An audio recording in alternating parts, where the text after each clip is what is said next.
I think they were wrong in a more fundamental way. They vastly underestimated the depth of Europeans' commitment to the euro.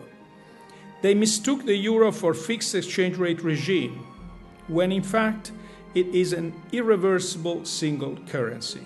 And it is irreversible because it's born out of the commitment of European nations to closer integration. A commitment which, as the Nobel Committee recognized last year, has roots in our desire for peace, security, and transcending national differences. So I have to somehow incorporate opportunities for learning.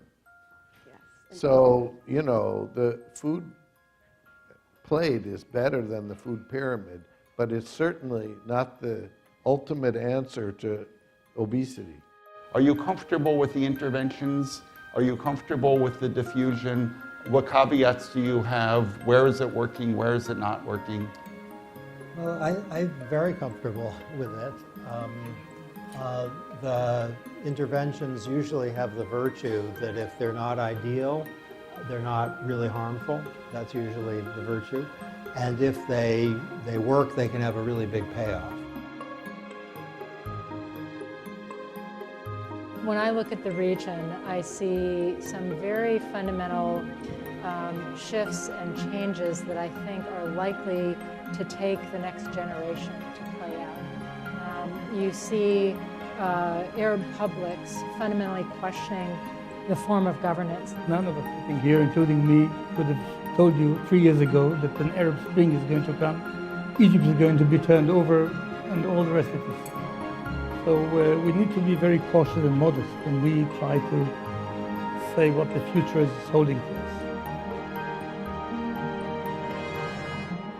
We are rebuilding every playground in the city of Chicago, all 300 standalone playgrounds, adding 167 acres of parkland, the equivalent of 5 new Millennium Parks throughout the city of Chicago.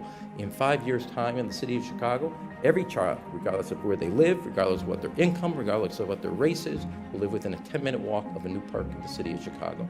And no city can make that commitment to their children like the city of Chicago. Regardless of where you're from, regardless of what your background is, regardless of what your income is. An involved parent, a motivating teacher, and an accountable principal. You put those 3 things together, I don't care where a kid comes from, they're going to succeed. I think the mayor's accountable, the chancellor's accountable, the pastors are accountable, the parents are accountable, the principal's accountable, the teacher's accountable. If you're an adult, you're accountable for children. And as Republicans, we have to learn how to live with diversity of thought, how to live with each other. Because, look, we're a minority party right now.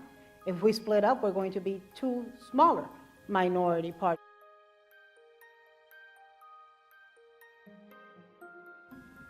I don't think either side understands the level of cynicism that's growing, the